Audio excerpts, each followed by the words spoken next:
आपकी अपनी favourite story आरती अंजलि अवस्थी काफ़ी ज़्यादा दिलचस्प मोड़ ले रही है। आज आप ये देख पाएँगे कि इधर वेद कहता है कि तुम अनपढ़ गँवार हो, मेरे इस घर के और मेरे लायक तो बिल्कुल भी नहीं हो। मैं तुम्हें अपनाऊँगा क्या? कभी नहीं अपना सकता हूँ। तुम मेरी पत्नी बनने के काबिल नहीं हो और ना मैं तुम्हें कभी अपना सकता हूँ। इधर यशोना आकर कहती है कि अच्छा, अभी तुम्हारे आँसुओं की सिर्फ़ शुरुआत हुई है। अभी तुम देखो तुम्हारे साथ क्या-क्या होता है। तुम्हें क्या लगता है कि तुम शांत रह जाओगी?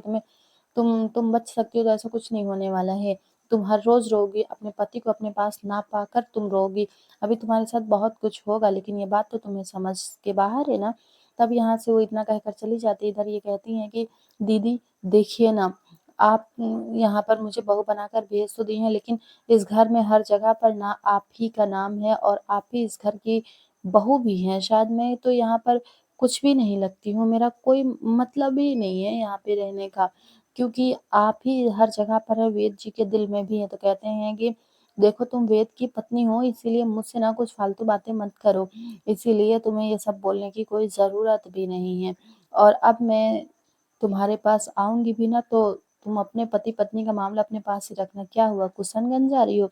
हाँ, मैं जा रही हूँ। लेकिन चलो अच्छा है कि सब कुछ तुम वहाँ जाकर ठीक कर लोगी। मैं ठीक करने नहीं जा रही हूँ, मैं वहाँ जा रही हूँ सिर्फ़ कली को समझाने और उसके पति को भी समझाने। और एक और काम है जो बहुत ज़्यादा ज़रूरी है। मैं अपने प्यार के पास नहीं जा रही हूँ, अब वो किसी और का पति है। इधर ये काफ़ी ज़्यादा रो रही होती है, उस तरफ आकर शोना कहती है कि घर के काम कौन करेगा? जब तुम्हें हमारे भाई वेद ने ही नहीं अपनाया है, तो हम तुम्हें इस घर की बहू कैसे मान लेंगे और तुम्हें हम कैसे अपना लेंगे? इसीलिए अब ना तुम यहाँ से निकलो, वही तुम्हारे लिए बेहतर है। और देख, घर के काम भी तुझे करना है। क्या तू सच में अपने आप को महारानी समझने लगी, इस घर की रानी समझने लगी है? तो ऐसा तो नहीं हो सकता है ना, तुझे निकलना होगा, या तो हम इसको भेज देंगे, अगर ये अपने आप को बचाना चाहती तो यहाँ से चले जाए। अब वेद कहते हैं कि इसे कोई हाथ नहीं लगा सकता है, क्योंकि मैंने किसी को वादा दिया है और कोई मेरा प्यार है। इधर ये कहती है जाको राको साई मार ना सके कोई। और अब तुम तो खुद भी एक नारी हो ना, उसके बावजूद भी तुम ऐसा कर रही हो दूसरी नारी के साथ। आप यहाँ पर, हाँ मैं यहाँ पर, क्योंकि मैं तुम लोगों को छोड़ने वाली नहीं हूँ, ये इस घर की बहू, ये बात समझ नहीं आती है क्या? कहते हैं चले जाओ, वरना तुम्हारे साथ भी ऐसा ही करेंगे हम। अरे कोई हाथ लगा कर के भी तो दिखाए। वेद आ जाते हैं वहाँ पर और कहते हैं कोई हाथ लगाया, हाथ तोड़ दूंगा। सॉरी चाचा जी।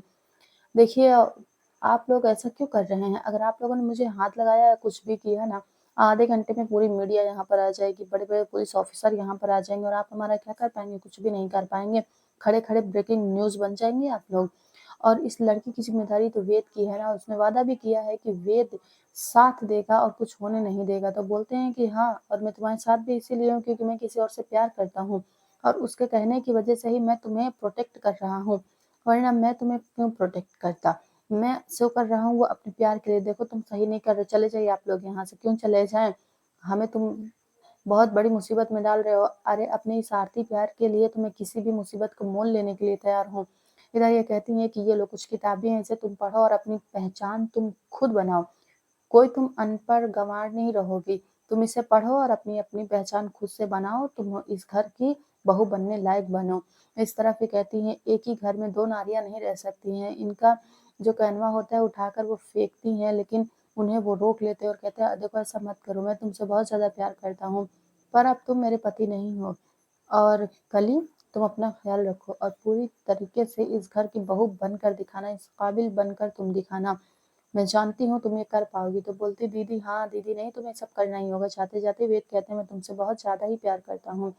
पर ये कोई जवाब नहीं देती हैं। आज की स्टोरी यहीं ख़त्म होती है। कल के लिए आप देखेंगे कि वही है जो आप 2-3 दिनों से देखते आ रहे हैं। कुसुमगंज में ये गाड़ी का पता चल जाता है और उसके बाद ये कुछ और भी फ़ैसला करने वाली हैं। और ये भी पता चलेगा कि वो गाड़ी बेची गई है तो किसके हाथों बेची गई है और उस दिन क्या हुआ था, किस तरह से उस कार को बाहर निकाला गया था और उसको ड्राइव किसने किया था। सब कुछ सीसीटीवी फुटेज से भी मिल सकता है। तो क्या इतना सीसीटीवी फुटेज पुराना आपको लगता है कि क्या वो सेफ होगा या फिर वाक़ई में आरती उसे ढूँढ निकालेगी? आपको क्या लगता है? हमें कमेंट्स में अपनी राय ज़रूर दीजिएगा। फिर मिलेंगे आपसे नेक्स्ट वीडियो में। Thanks for watching. Like, share and subscribe.